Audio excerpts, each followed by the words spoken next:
Good evening, Who Dat Nation, and happy Wednesday to our Bayou Blitz family. I hope everybody is having a good week out there. We go from one filthy bird to another dirty bird. This week, if you're the New Orleans Saints, just coming off of a weird loss to the Philadelphia Eagles. Now your New Orleans Saints are getting ready to renew one of the best rivalries in all of professional or collegiate sports when they take on the Atlanta Falcons.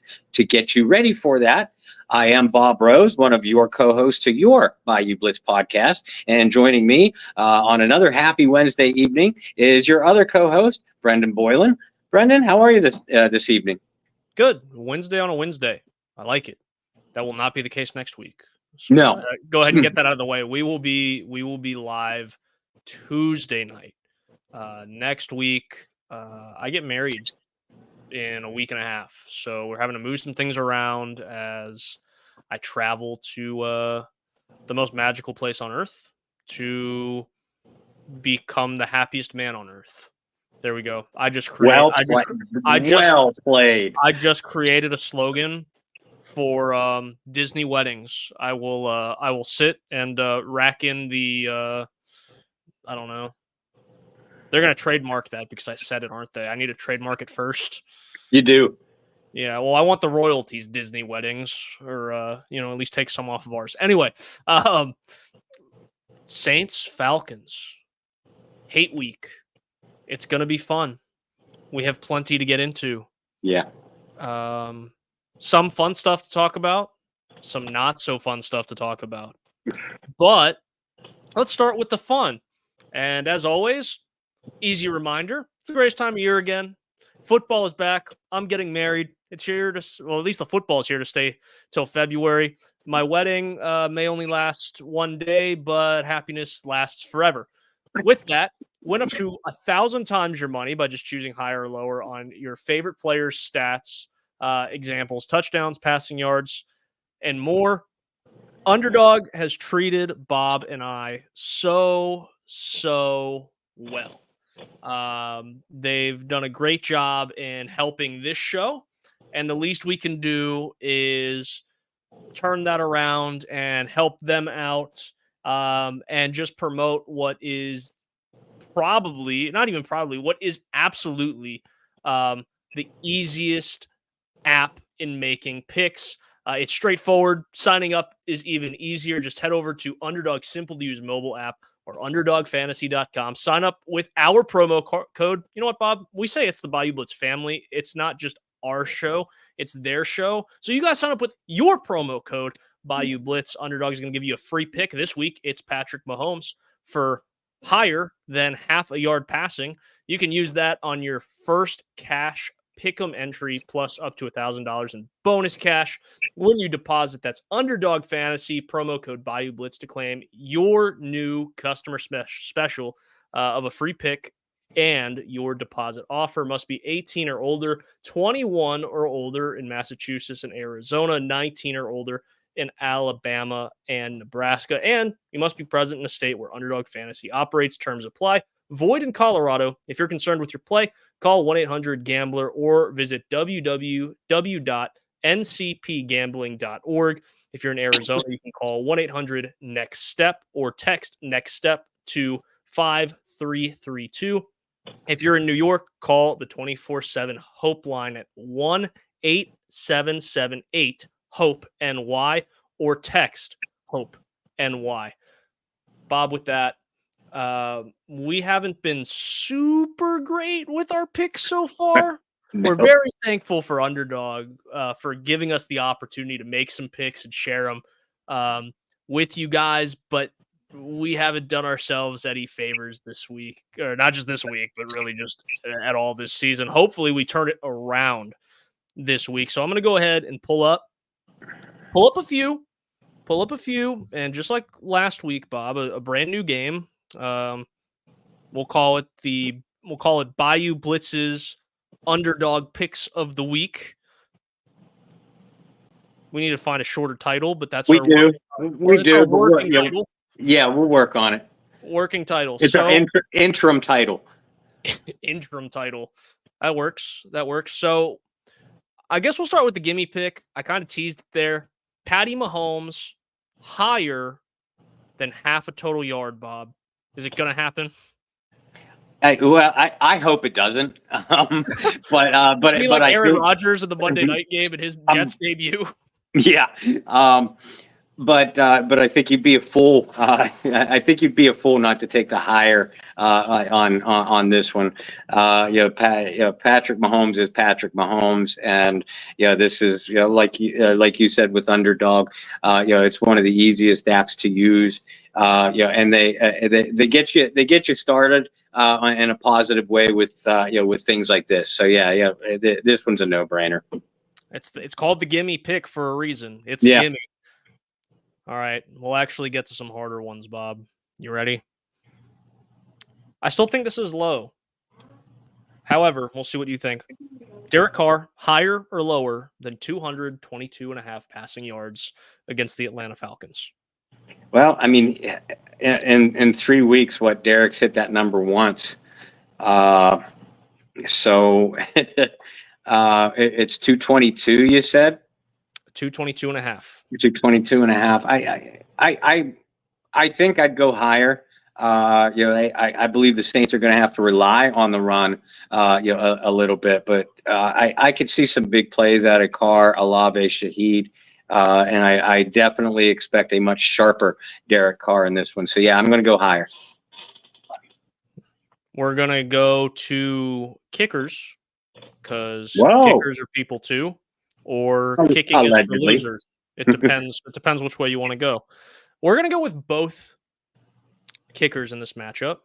Each of them have a higher or lower of 1.5 field goals made. So for Younghoe Koo of the Atlanta Falcons, higher or lower than 1.5 field goals made? I go higher on that one. He's one of the better kickers in the league. Atlanta has a hard time, getting to the end zone, and I think they're going to have a hard time again against the New Orleans defense, who's given up some yards, but not a lot of points. In fact, very, very few points. We know that the Falcons kicker has a tremendous range.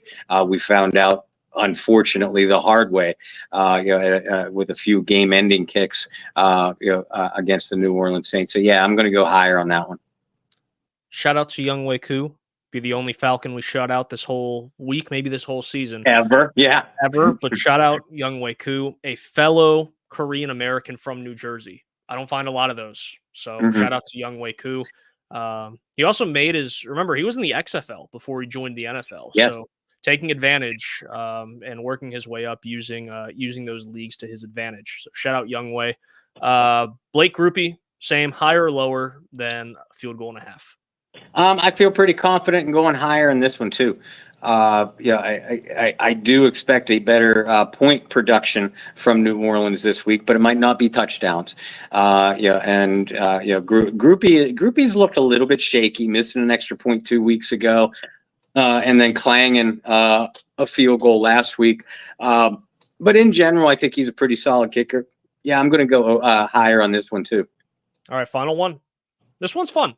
This is one of my more favorite stats or projections that you can pick on. It is Chris Olave, higher or lower than 24.5 yards as his longest reception. A little different. It is different, and I like that angle. And I'm going to go higher. I know Shaheed is recognized nationwide, certainly league-wide, as the deep threat in this offense, but we know Olave is capable of big plays too. We also have seen Olave make big plays against the Atlanta Falcons, and Alan Ulrich and I kind of talked about this on Under the Dome last night. Wanting to get, I mentioned that I wanted to see Clint Kubiak get Shaheed and Olave involved for sure, but involved in different ways than we're used to. One of the ways that I suggested was maybe definitely using Olave on jet sweeps, but wide receiver screens, quick hitches, things like that. if you do that, that's going to cause those outstanding safeties, Jesse Bates, Justin Evans, one or both of them to creep up. That gives you your shot for over the top. Now, if they creep up on Shaheed, then that shot over the top is going to come to Chris Olave. So I do, especially if I'm correct, and AJ Terrell, gets, is it Terrell or Terrell? Terrell. Okay.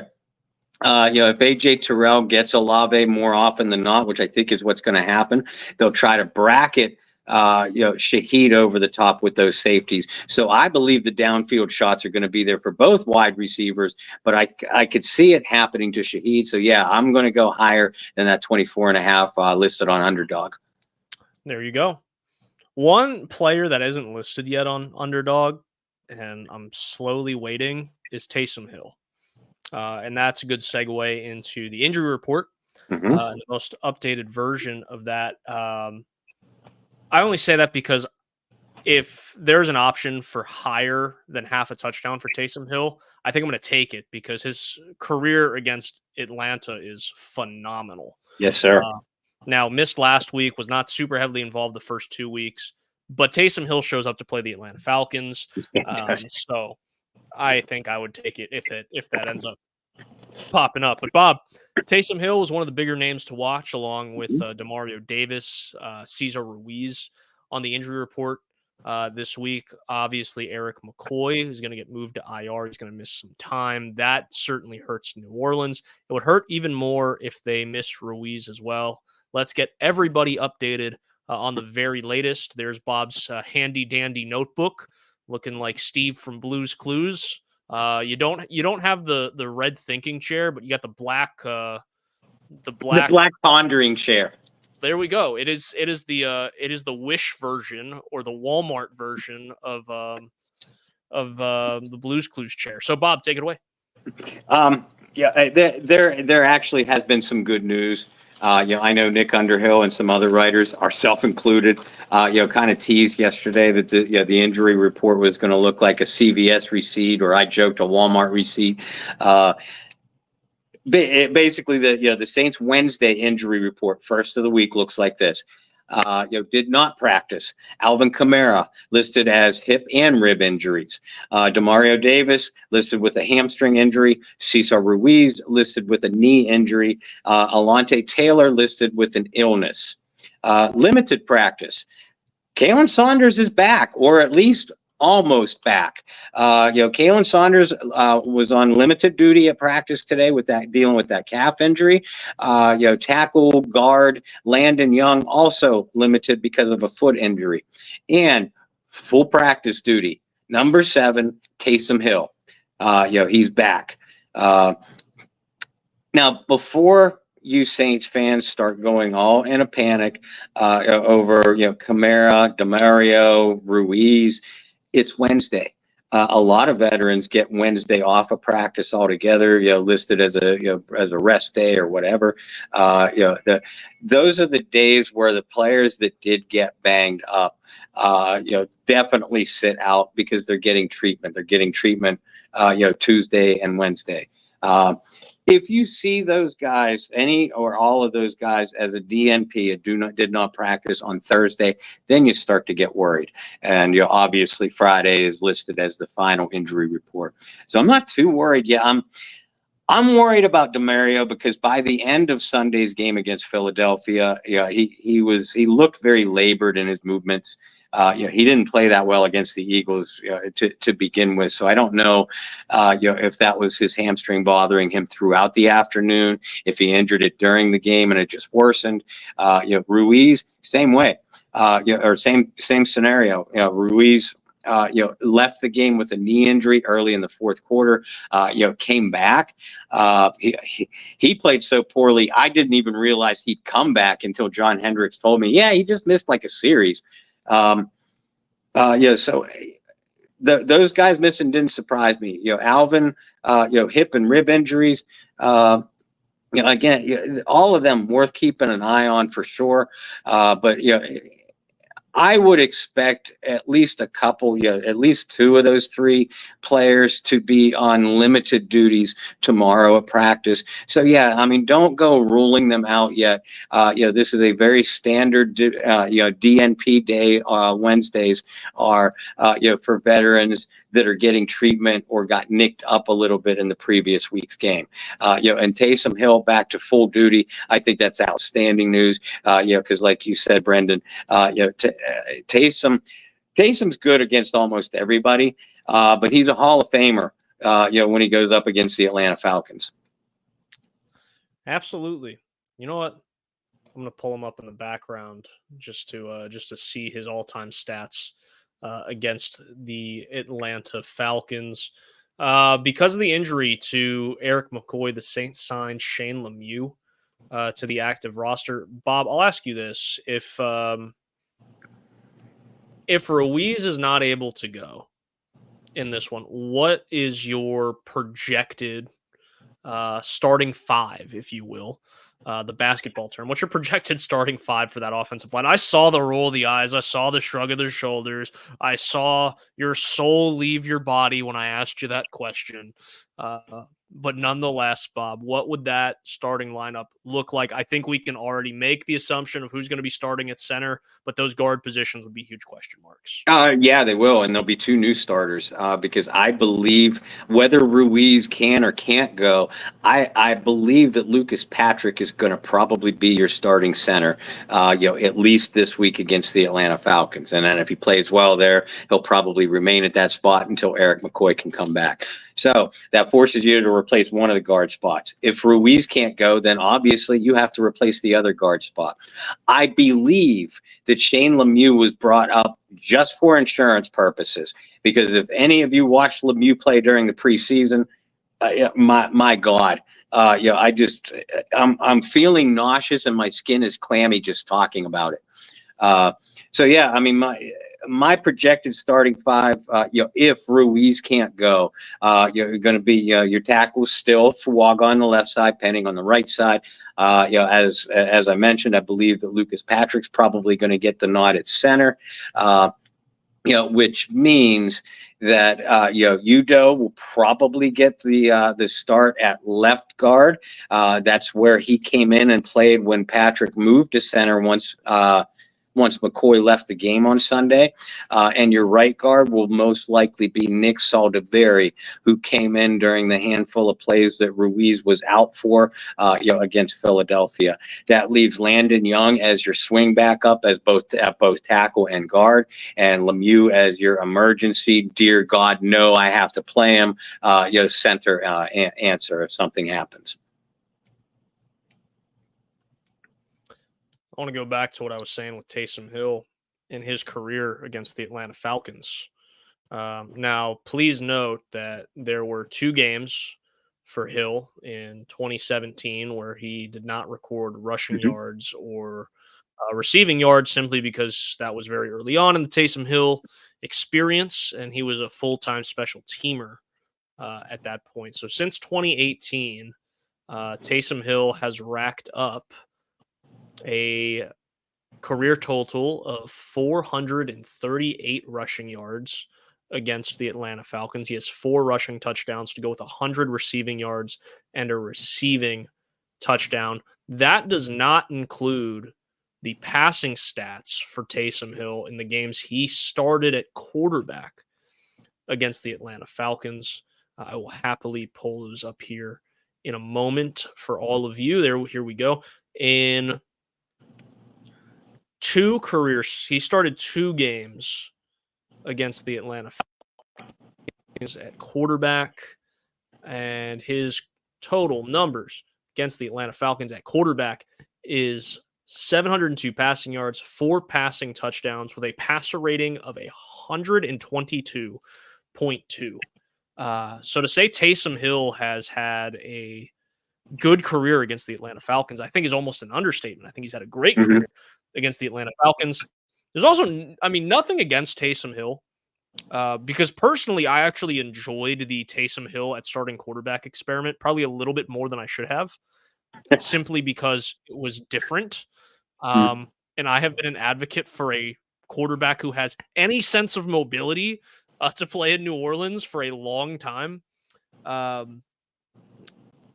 So to post numbers of a passer rating of 122.2 for a guy who is no longer a quarterback in the league shows you how well he was playing at stretches for the Saints, certainly against the Falcons. But no, like I said, I think Taysom could be an X factor in this matchup. But for all of you that said if Taysom had played against the Eagles, the result would have been different, I hate to break it to you, you are wrong.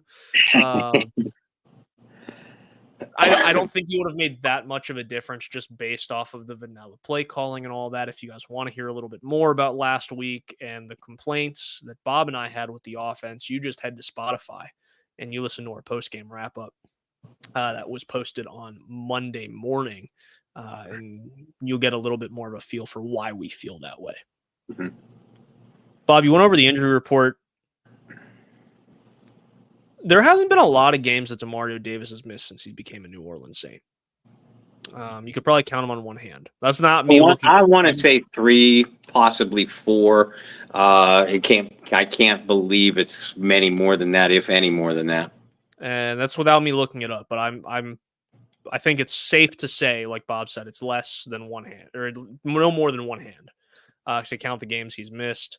Dealing with a hamstring injury, being a professional athlete yourself, and then also being a track coach, a Hall of Fame track coach, as I like to always add.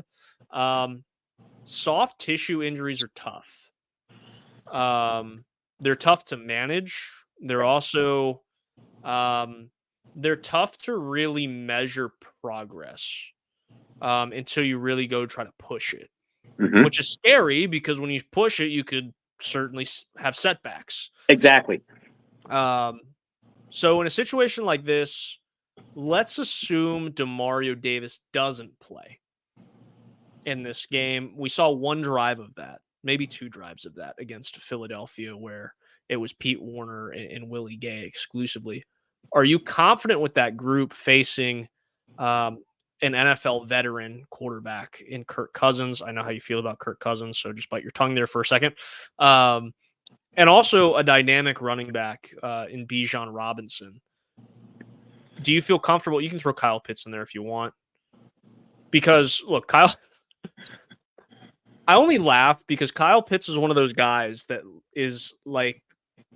kind of like David Njoku was early in his career for fantasy owners. It was like, oh my God, this guy has everything you want. He's going to light it up. Now, in Njoku's defense, there were periods and stretches where he was a really good play as a fantasy tight end. And I really like David Njoku. But Kyle Pitts has been that guy where it's like every year you're like, Kyle Pitts hype train. And then half the train jumps off and goes, drop me off at the next stop about 3 weeks into the season. And Kyle Pitts catches a touchdown pass in week 1, right? Or week 1, catches a touchdown pass. And there's so many people flocking in fantasy and in sports books that are like, this is finally the Kyle Pitts year. Like, he has a competent quarterback. He's going to be great. It just, it kind of falls short again. And even that game against Kansas City, like he had 2 or 3 catches for like 40 yards. And you're like, yeah, I mean, that's not bad.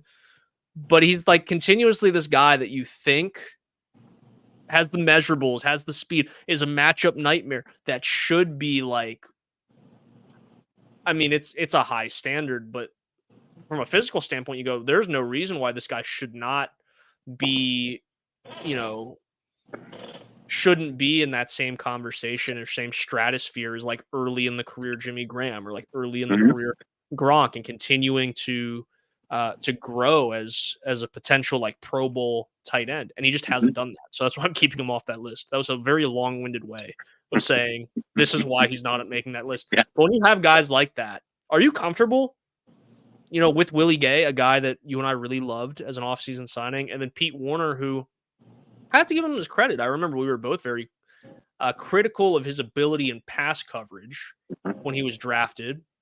It's still not perfect, but I think we've actually seen improvement the last couple years. We've seen improvement, from Pete Werner, not just in coverage but in space. Period. But yeah, that's still by far the weakest part of his game. So yeah, you're now going up against Kirk Cousins, who is possibly the least mobile quarterback in the league today. The injury doesn't help, but yeah. No, the injury doesn't help, but it wouldn't have made that big a difference. Anyhow, so I'm not worried about Cousins victimizing, a linebacking core that doesn't have Demario Davis, with his legs.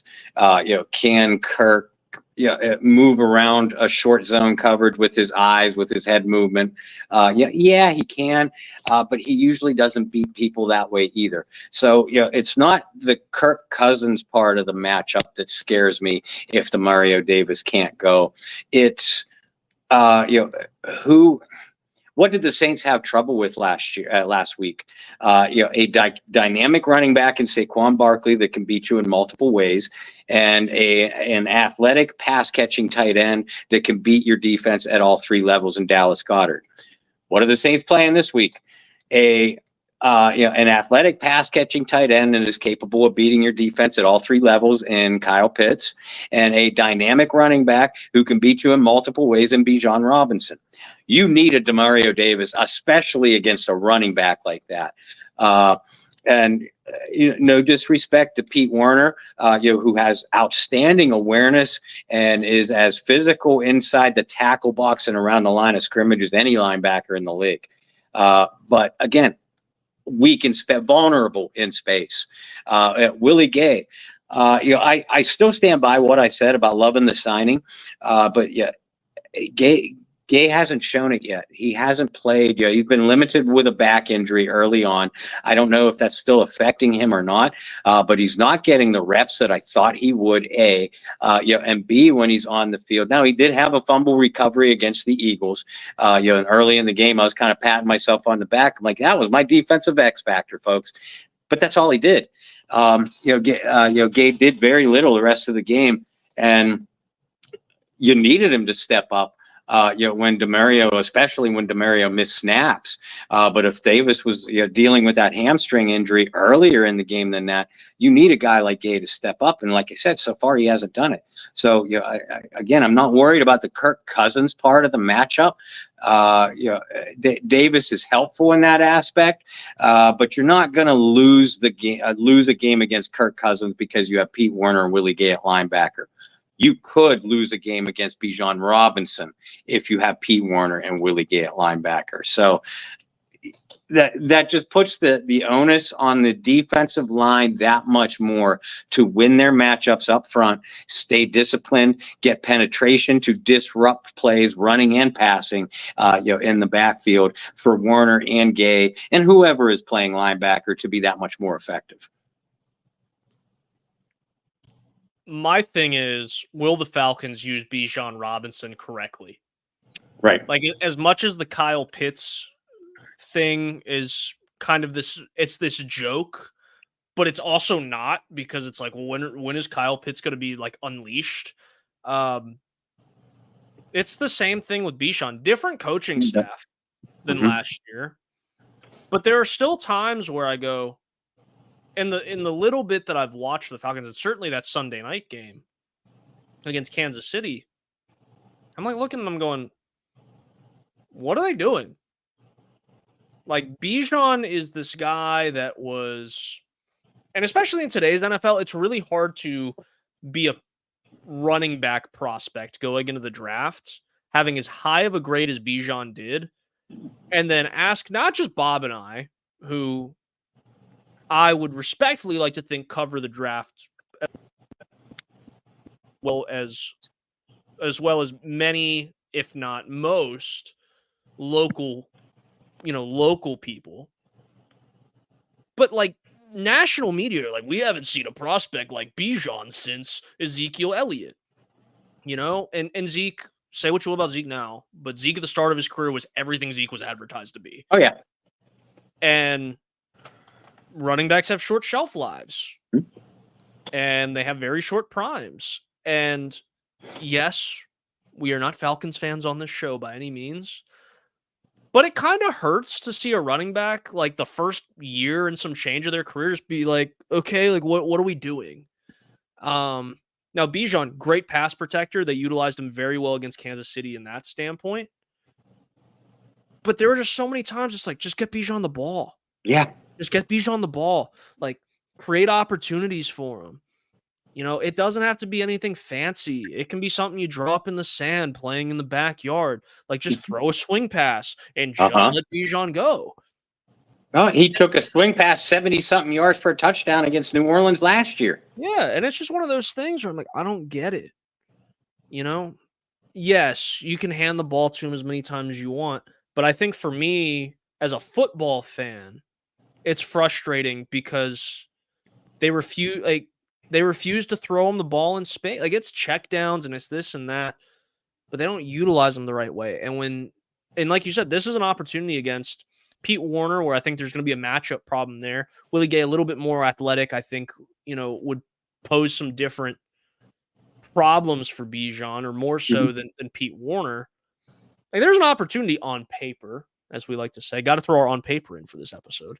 On paper, that the Falcons should be able to exploit against the Saints with Bijan. Yep. But we haven't seen proof that they're actually going to do it. Right. And yeah, at the end of the day, is one of our favorite sayings on this show, especially when these matchups come up, the Falcons are always going to Falcon. It's one of the many reasons why I didn't buy into the national hype around this organization. Because the Falcons are always going to Falcon. History repeats itself with these guys over and over and over countless times. But there's something else at play here too. We mentioned the Saints list of injuries. The Falcons injury report isn't nearly as lengthy, and I wrote an article about it earlier today. Check it out on Saints News Network or either my Twitter or Facebook pages. But actually, I take that back. I might have published it yesterday, but I published it sometime in the last 2 days. It won't be a long search. We know Eric McCoy is going to be out for 6 to 8 weeks for the Saints. The possibility that Cesar Ruiz might be out. Well, Atlanta is also missing 2 starters on their offensive line. Drew Dahlman, their center, injured reserve, high ankle sprain. Caleb McGarry, former not number one overall pick, but former first round draft choice, been their right tackle for several years now. He looks like he's going to miss the game with an MCL sprain. He was a DNP. It did not practice today. So that's the one player for the Falcons whose status I'm going to be watching through the week. So in other words, the Falcons are already going to be shorthanded on the offensive line, perhaps significantly so. So, if you're Zach Robinson, the offensive coordinator for Atlanta, who traditionally likes to throw the ball anyway, by the way, you come into this game and you have to wonder to yourself, am I going to be able to run right at New Orleans, who, granted, gave up a lot of rushing yards to Saquon Barkley last week, but Atlanta is now going to be shorthanded on the offensive line. If I can't run right at New Orleans, to your point, Brendan, I need to find different ways to get Bijan Robinson, my best offensive weapon, the ball in other ways. We'll see if they do that, though. Let's go back to the New Orleans offensive line. I didn't expect to talk about the offensive lines as much as we did, but, I guess they're important. Just a note, Cesar Ruiz's knee injury is separate than the ankle injury from last week or on Sunday. Completely separate issues. DA says it's day to day. I think that is worth noting. We're not talking about the injury that kept him out of the game last Sunday. We're talking about a completely separate issue, which is concerning. Cesar Ruiz can be a frustrating player. I know Bob's like, Brendan, I've been trying to tell you this for about 2 years now. I mean, you use the word frustrating. I would prefer a different F word, but I'll keep it to myself for tonight. Sure. Okay, thanks, Bob. Thanks. I don't have to change the rating of the show. That's great. No, it's just because he has these stretches, right? where he plays really good football. And then there are a couple plays where you're like, what are you doing? And then he gets hurt. And it's kind of been the cycle over the last 2 years for him where he has stretches where he plays really good. It looks like he's turning the corner. He has a couple bonehead things, but you're like, okay, like that's okay. Like you're playing good ball. You can have a bonehead mistake here or there. And then he gets hurt. And it's just like a recycled thing. He hasn't been hurt to the fact or to the point of like some other guys that have played for the New Orleans Saints, but it is getting to that point. I want to talk more about Kirk Cousins because I know how much you love him. He is could we? He is your favorite quarterback, maybe in the entire league. You said you weren't buying the offseason hype surrounding Atlanta. To be frank, I was really surprised there was offseason hype surrounding Atlanta. Now, hear me out. Don't get me wrong. Anytime a franchise gets a new quarterback and pays a lot of money, there is some excitement in the air. Mm-hmm. Kirk Cousins, been to the playoffs multiple times, has been a long-time starter in the league. Mm-hmm. But when you make a splash like that, a lot of times you feel like it's going to be the guy that gets you over the hump. I didn't see the Kirk Cousins signing as a signing that like gets you over that hump. Now, it is better than Desmond Ridder, who I don't even know if he's in the league at this point. Can someone in chat do me the favor? Can one of you look up and tell me, did Desmond Ridder get picked up after he was waived by the Cardinals? Because I don't know if he did. Well, so yeah, better than Desmond Ridder, but still, I don't like. It wasn't one of those like, oh, the Falcons are really close in the NFC South. Getting Kirk Cousins is going to make them NFC South favorites. Like, I never got that vibe. Mm-hmm. The defense, there's parts of the defense that are extremely impressive, right? They pay a lot of money to AJ Terrell. They go get Justin Simmons. Jesse Bates is an absolute baller on the back end. Like, there are some things I really like about this team. Obviously, you know, they steal Caden Ellis last season. So, like, there are parts of it that I like, but overall, I'm like, well, there's still gaping holes here, right? Like, receivers, you know, like, I'm not really in love with the Falcons receiving. I'm not in love with our own receiving corps, but I'm not in love with the Falcons receiving corps. I'm not in love with the whatever they think Kyle Pitts is at this point. Like, I'm not in love with the idea of whatever they're doing with all of that. And the offensive line, like, there's a lot of pieces to that offensive line that, much like the Saints, are unproven. And there are holes. So I didn't buy all that offseason hype. But I do think Kirk Cousins makes this a better team offensively than Desmond Ridder did. And I think anybody who's ever watched football before would probably agree with me. You said that he's one of the most immobile quarterbacks in the league. I said the injury has not helped. I think it's very evident through certainly the first two games, maybe less in the third week. Anytime you're recovering from a season-ending injury or an injury like what Cousins had, that could really alter your career, especially at this age, it kind of lingers in the back of your mind while you're playing. And I think that was very obvious through the first 2 weeks. I saw a little bit less of that, a little bit more aggressiveness out of Kirk Cousins in the matchup against Kansas City. Maybe a little bit in the second half against Philly, actually. But when you're facing a team like New Orleans, who has such a dangerous pass rush in Chase Young, who still hasn't recorded a sack yet this year, but has, if you throw on the tape, he's there, right? He's getting close. You have Onyemata, who's 7th in the league with 3 sacks.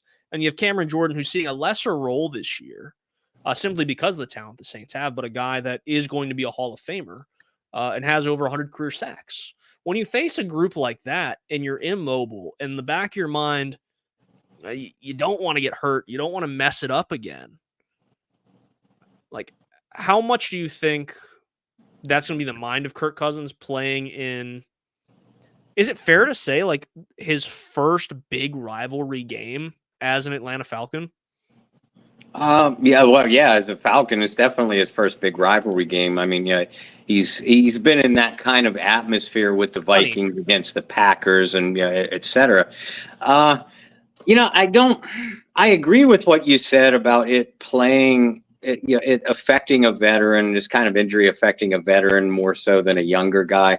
Because when you're young, when you're in your 20s, early mid 20s, you feel like you're invincible, and you get a major injury, and it shakes you up.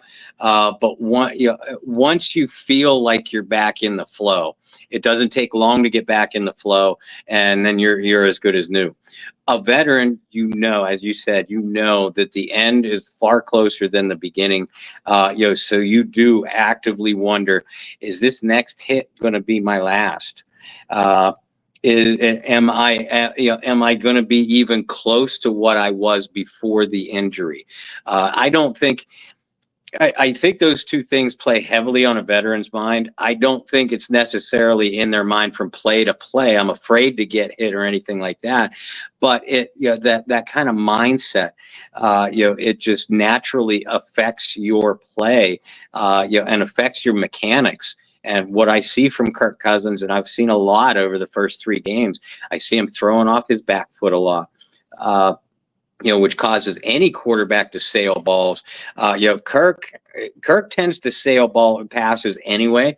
He's been a pretty accurate quarterback through his career, but when he's been inaccurate, he's been high and wide. Because he's sailing passes.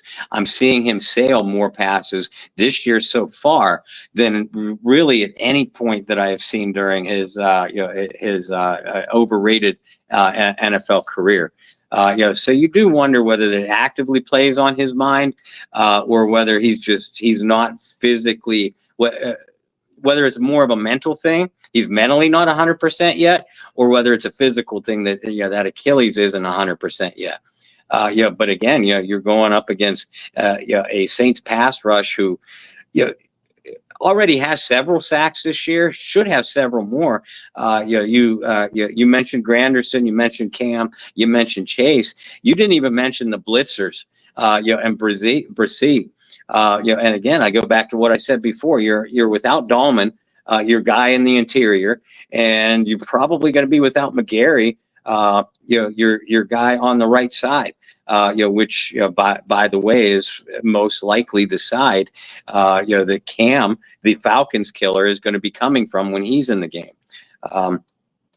I think if you're the Saints, you have to realize this too. You have to see the things that I just mentioned on film, and you need to get after Kirk Cousins early, especially in his face, up the middle. You got the edge talent to get home, or at least get into the pot, affect the pass pocket. I'm bringing extra rushers early on. If DeMario can play, he's one of them. If Alante is, over his illness by then, he's one of them. But I rattle Cousins early. I try to test what I've seen on film, that he throws off his back foot, especially under pressure. I'm testing that early because, like you said, the Saints have the talent in the secondary. If Kirk Cousins or any quarterback in the league sails a ball, that's a pick going the other direction against New Orleans, almost guaranteed. Let's talk about the Saints offense. Gumbo threw in the chat. Ritter was cut from the Cardinals. Yes, he was then re-signed to the practice squad. So there's your answer to the day. He is in the league as a practice squad member. Ish, yeah. Look, he's still getting a lot more money than you and I are. This is true. And he's younger than me too. So he's younger. He's got more money. He's living in sunny Arizona. I think he's got, he's got a couple things on you, boy. But you're about to be the happiest man on earth. You dang right, Bob. You dang right. Happiest man on earth in the most magical place on earth. Can't beat that. I'm still expecting some royalty money, Disney. Let's talk about the Saints offense before we get out of here. Just briefly, I think we can save a lot more of this conversation for our pregame show. But the Saints offense struggled last week. And again, if you want to listen to some of Bob and I's observations on the offense, you can go to Spotify, Apple Podcasts, wherever you get your pods, and listen to our post-game wrap-up, which really wasn't as much of an angry thing as maybe some of you anticipate. It really was what Bob advertised it to be, as a therapy session, and going, hey, without looking at the film a second time, which I know Bob has probably watched that film a second, a third, and a fourth time already. These are the things we saw based off our notes watching it live with everybody else.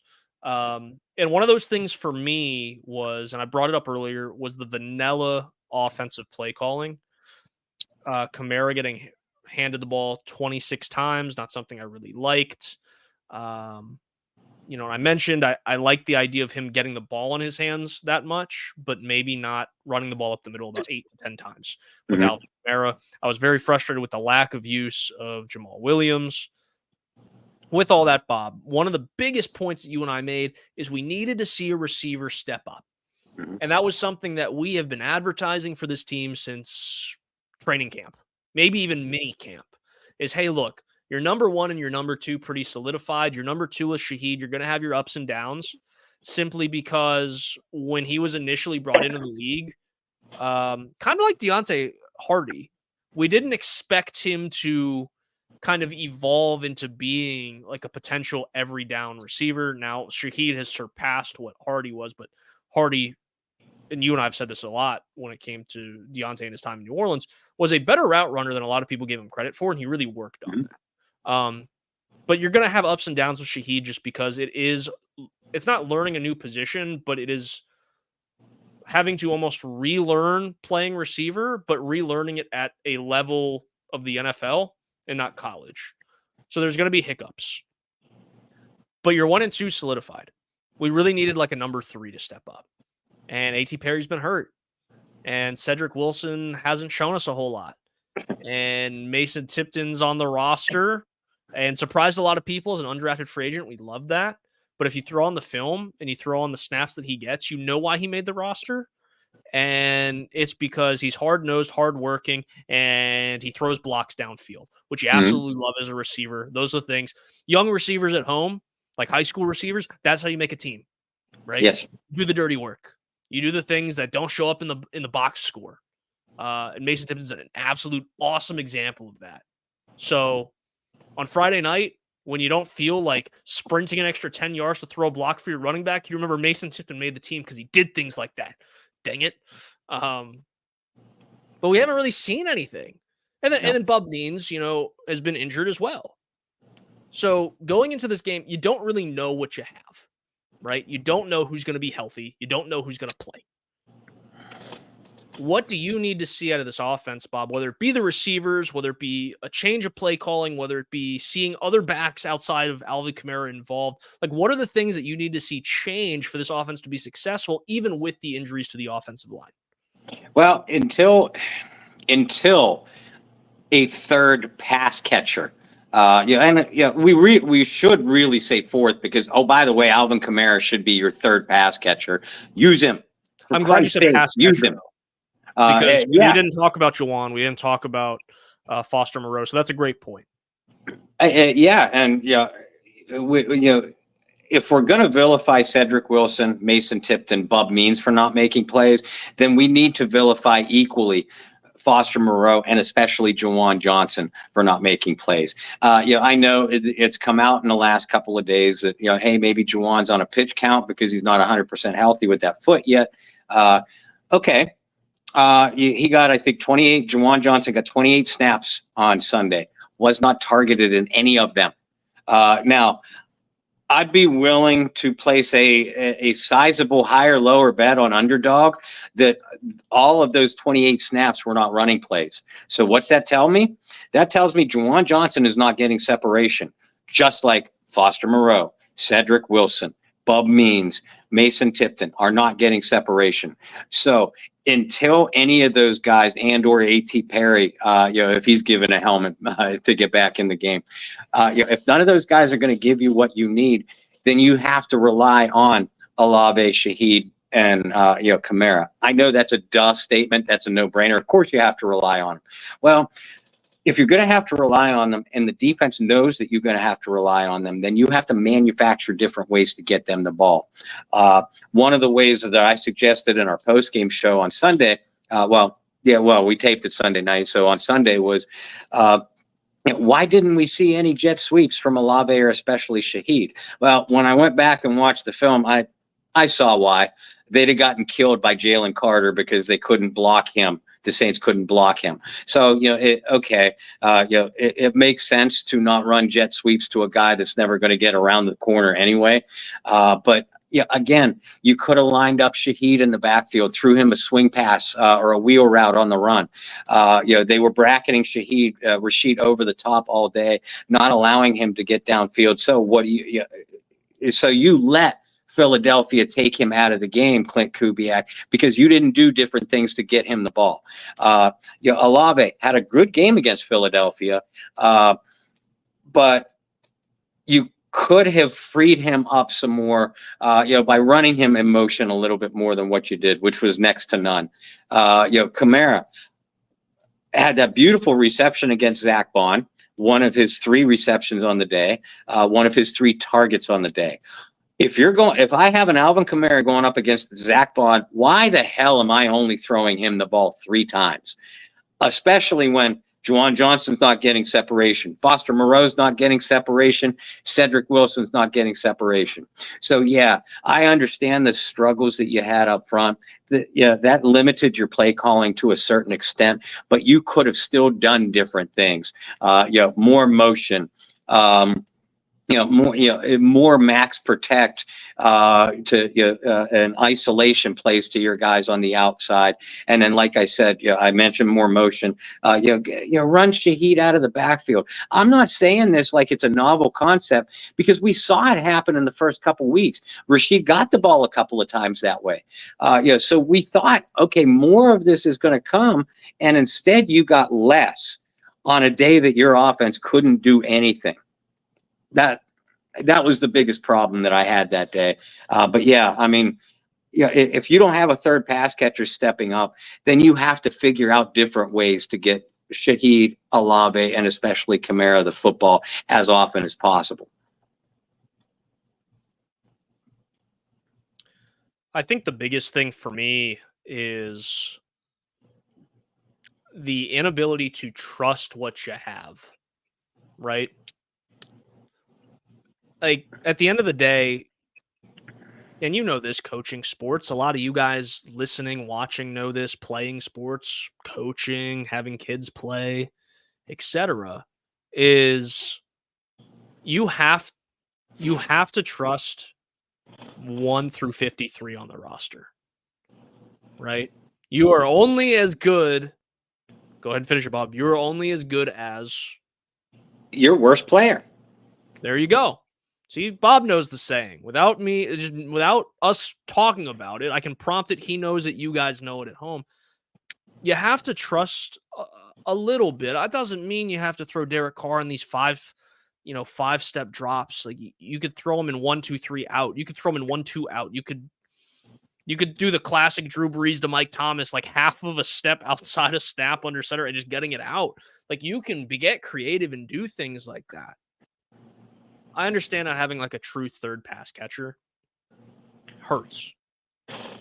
I understand getting the ball to Kamara as much as you did to get the ball in your playmaker's hands, but you got to be creative. You got to do it different ways. Now, hopefully the Saints do get somebody back, whether that be A.T. Perry, whether Juwan is medically cleared to play a couple more snaps and get opportunities. I mean, A.T. Perry had a fantastic final game of the season last year against Atlanta with 2 touchdowns, career highs in yards. He had over 50 yards in that game as well. And Juwan Johnson has had some big games against Atlanta too. You're absolutely right. There's going to be opportunities, but you have to trust. It's not even trusting your play calling. It's just trusting that you can call anything on your sheet because the guys that you have out there, you have all the trust in the world in. That was my biggest issue. I hope that changes going into the week. I think we'll have a better idea of whether that changes or not as we continue to see the injury report throughout the week. And certainly by the time we go on the air on Sunday, we'll have a great idea on who's healthy, who's not, and whether we think there's going to be trust installed at all into the offense. But I think they're going to have their opportunities against Atlanta. Obviously, there's some familiar faces on the defensive side with Onyemata, with Ellis, and some really talented. I already mentioned the safeties. You mentioned the safeties. AJ Terrell got paid a lot of money, but there have been some Saints receivers that have also made him look not like one of the highest paid defensive backs in football. So there's going to be opportunities for the Saints. We're going to talk a lot more about that in our pregame show on Sunday. But in the meantime, I know you guys are just dying for more to read, to hear, and just knowledge about this rivalry in general. And you guys found the perfect person to follow throughout the week for all that. It's Bob Rose. Bob, you got articles coming out. You're going to have some Twitter opinions come out. I think you tweeted one, not about the Falcons, but maybe about the Eagles and CJ Gardner-Johnson. But you have opinions on everything. You put out great work. You're going to release, if today's Wednesday, I'm going to say you're going to release probably like 5 to 6 more articles this week about the Saints and the Falcons matchup. So for the people who want all of that, where can they find you, find your work, and catch up on the latest in New Orleans Saints? Well, and I appreciate the compliment. Folks that joined us in the live chat, thank you. Folks that are catching us on Spotify, Apple Podcasts, wherever else on YouTube, thank you, for catching us. And Brendan's right. You can catch all of my written work for the upcoming matchup with the Falcons and beyond. Bob Rose on Facebook, at Bobby R. 2613 on Twitter, and obviously, if you're watching live, you are probably already a member of the Bayou Blitz, Facebook group, or one of our affiliated groups, Who Dat Domination, Smoking Hot New Orleans Saints Social Club, or Under the Dome. So if you are, catching us through one of those Facebook groups, thank you. If not, give the group a join. Point out your friends, family members, other Saints fans, in our direction as well, because we have a lot of exciting things coming up specifically for members of that group, including a promotion that we're so excited to be a part of. And then Brendan and I, as your Bayou Blitz podcasters, are proud to be a part of promoting the 11th annual Go Black and Gold charity fan cruise. The proceeds of this cruise benefit the American Cancer Society, and it's a terrific event in and of itself, with an ultimate fan experience and heavy involvement from former Saints greats like Delvin Breaux, who joined us on our show last week. So go back and catch that if you missed it. But Delvin Breaux, the beer man Michael Lewis, Courtney Roby, our friend of the show here, Tyrone Hughes, Lance Moore, and others. And all of those players and more are going to be joining us over the upcoming weeks, upcoming months, to help promote this event. This cruise is through the Seven Seas Travel Agency. It's going to be held from March 27th to the 31st.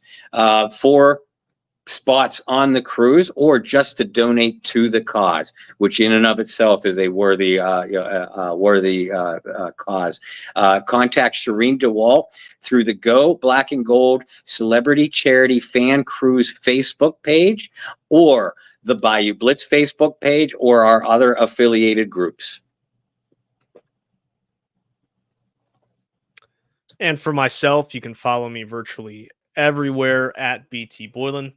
We're really excited about that cruise. I think it's going to be, actually, I know it's going to be a great time. Yeah. And I said this when we had Delvin on. I wouldn't say petrified. I think that's a little over the top. I think I'd be extremely claustrophobic and everything on a cruise. But the more that Delvin spoke about it, I was like, you know what? Maybe I could do that. It'd be a lot of fun because, I mean, you get to be hanging out with Saints greats. You're hanging out with the Who Dat Nation. There's so many events going on the cruise. You're getting up off the boat on the beach, like a beach Olympics type of event. Like all that stuff sounds like a lot of fun. And I'm gonna be honest, well, more so for Bob living up in, Pennsylvania. But March is not the kindest weather-wise. Nope. In Pennsylvania, it's still cold up here in Charlotte. Sometimes, you just never know. Honestly, your Carolinas, your Georgias, you never know what you're gonna get. It's a coin flip in March and in April, but it'd be great to go soak up the sun, have a good time. Like I said, meet and greet with people that you interact with on here every single week, and meet and greet with some of your favorite Saints of all time. So super excited about that. Like I said, you can follow me at BT Boylan virtually everywhere. You can follow the podcast at Bayou Blitz Pod on X Twitter. You can join our Facebook group, Bayou Blitz. And of course, my co-host, he gave you the rundown as well. But follow Bob Rose everywhere, including at Bobby R2613 on X Twitter. We will be back live Sunday at 11:30 Eastern Time, 10:30 Central, to break down the first matchup between the Saints and the Falcons in 2024 as they continue one of the best rivalries in all of sports. Until then, guys, I hope you find some peace, spread love, practice positivity, and we'll see you on Sunday for the Bayou Blitz pregame show. Have a great rest of the week. Good night.